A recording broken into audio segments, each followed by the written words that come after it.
Welcome to All Things Health and Abundance podcast.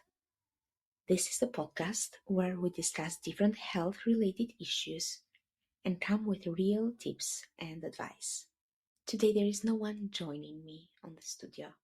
You will be hearing only my voice while I'm describing the program for depression and anxiety.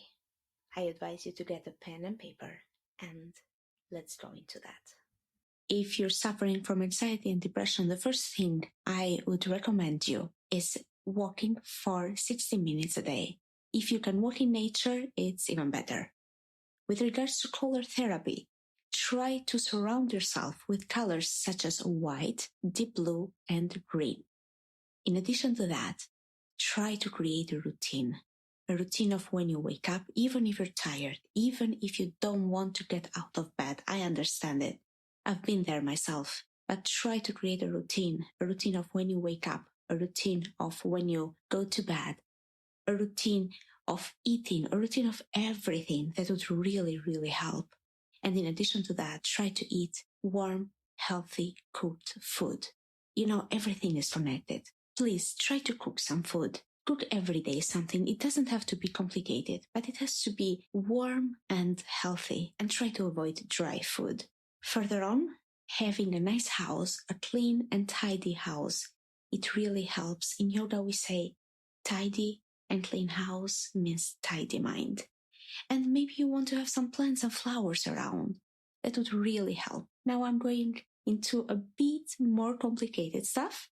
I'm going into the morning routine. We get started with what we call oil pulling, but in Ayurveda we do it slightly differently. So we use only sesame oil in this case, and we place the sesame oil in the mouth. It can be also diluted with water if you don't like the taste, and we hold it there so we don't move it around the mouth. The reason is that by moving we aggravate vata. So have some sesame oil in the mouth. You can have it up to 15 minutes. What I do, because my mornings are really busy, having a baby and everything, I just place sesame oil in the mouth, hold it there, and postpone brushing the teeth as long as possible. Because, of course, I brush the teeth after I've spit out sesame oil. So I do other stuff like getting dressed or other stuff I have to do in the morning while holding sesame oil in my mouth. After that, and after brushing the teeth, you place 2 drops of anuthylam. That is specific oil. You can buy it online, and you can also find the name in the transcript of this podcast. Place 2 drops of anuthylam in each nostril. You can do that by placing first the 2 drops on your little finger and placing it then in your nasals. So if that's too much for you, instead of anuthylam, then use sesame oil for the nose as well. While for the head, I would recommend coconut oil. In addition to that, before taking a shower, I would really recommend you to massage yourself. In Ayurveda, we call it abhyanga. Massage yourself with warm sesame oil. Now, I personally don't always manage to warm up the sesame oil. I just have it there in the counter in the bathroom and basically use that most of the time because of lack of time. But if you have the time, warming up the sesame oil before massaging your body is even better. The main points to place the sesame oil on are your forehead, your ears, not dropping sesame oil, but just place some on your index finger and place it inside your ears, your belly button, the palms of your hands, and the soles of your feet. I personally prefer to massage the whole body with sesame oil because it is really good for you. Try to avoid this though when it is really hot. So when the weather is really hot, avoid this and you can maybe use coconut oil instead before showering. And you can hold it for 30 seconds or you can hold it for half an hour. So it's up to you.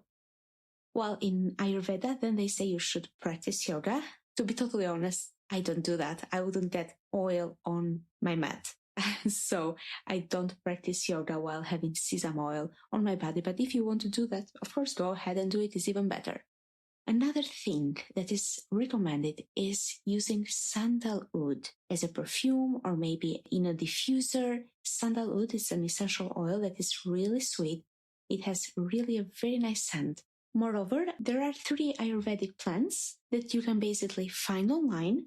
You can buy them and take them according to the description that is on the bottle. They are just plants, nothing else. It's Brahmi, Ashwagandha, and Tulsi. If you want more information regarding these 3 plants, you can read online or you can just drop me a message. Moreover, I'm going to mantras. I love mantras. I would recommend 2 mantras in this case. It's the one I always recommend. Om and Shrim. So Om and Shrim. Further on, Jala neti, at least once a week. Jala neti is the process of cleaning your nostrils. You take salted water, warm water, about 37 degrees, so your body temperature, and you place it in the neti pot. You can buy the salted water ready at the pharmacy or you can make it yourself. I prefer to make it myself. I just use 1 teaspoon of salt in 1 liter of water and I just warm it up a bit. Since in Norway we have good enough water, I don't need to boil it the whole way, but depending on the quality of water, maybe you will need to boil it first and then cool it down to around 37 degrees. And then gently insert the nozzle of the neti pot into the nostril and open the mouth, of course, in order to breathe. And wait for the water to come out from the other nostril. I know it sounds like, oh my God, how am I going to do that? And it felt like that for me the first time I did it as well. But it's really helpful. So I'd really, really recommend you to actually do that. So now we are getting into the more serious stuff. Udiyana bandha. How do we practice Udiyana bandha?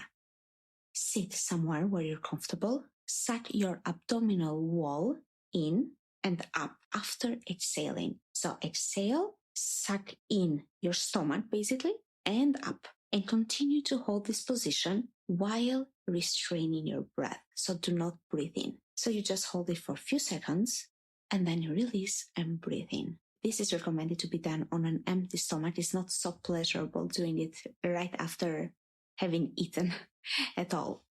And as Joanna recommended, breathing is really important. So here are what yoga recommends. Deep breathing for 15 minutes. First, take a normal breath. Then try a deep breath.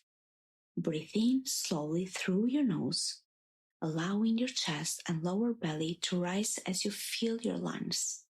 Let your abdomen expand fully. And then breathe out slowly through your nose or through your mouth. In yoga, usually we breathe out through the nose. But if you feel that like you're holding a lot of stress, things that need to be released, sometimes it feels really good to go like and releasing. The second pranayama, the second breathing exercise that is recommended is Brahmari. This is a breathing technique that derives its name from the black Indian bee called Brahmari. Brahmari pranayama is effective in calming down the mind. It is one of the best breathing exercises to free the mind of agitation, frustration, or anxiety. So keep your eyes closed for some time and start by observing the sensations in the body and quietness within. Place your index fingers on your ears. Take a deep breath in, and as you exhale, breathe out by making some light sound that sounds like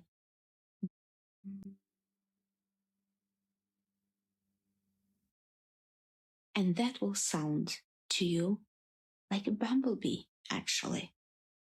Breathe in, index fingers in your ears, closing your ears, and breathe out by releasing a slight sound.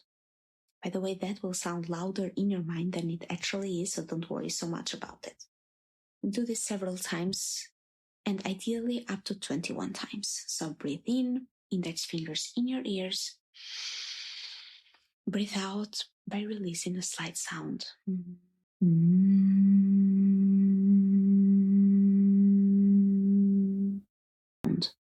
By the way, that will sound louder in your mind than it actually is, so don't worry so much about it. Do this several times, and ideally up to 21 times. So breathe in, index fingers in your ears. Breathe out by releasing a slight sound. And lastly, Ujjayi breath. Ujjayi breath is really used in yoga, especially Ashtanga yoga, while you are practicing. But until you become comfortable with that, I would recommend you to just learn it by sitting up with your shoulders relaxed away from your ears and closing your eyes. Become aware of your breath. Begin to inhale and exhale through your mouth. Bring your awareness to your throat. On your exhales, begin to tone the back of your throat, slightly constricting the passage of air. Imagine that you are folding up a pair of glasses. You should hear a soft hissing sound. Once you are comfortable with the exhale, begin to apply the same contraction of the throat to the inhales. You should once again hear a soft hissing sound. At first, it will maybe be easier in the exhales. For me, at least, it was. But the more you practice, the more it comes natural to you. And if you want to just Google it and find a YouTube video explaining it, maybe it will be even easier. But keep in mind, Ujjayi breath for 5 to 10 minutes a day is really useful. So it sounds like this.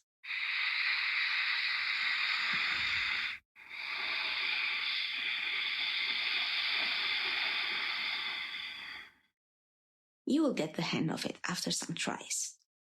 Now, finally, I'm going to the yoga postures.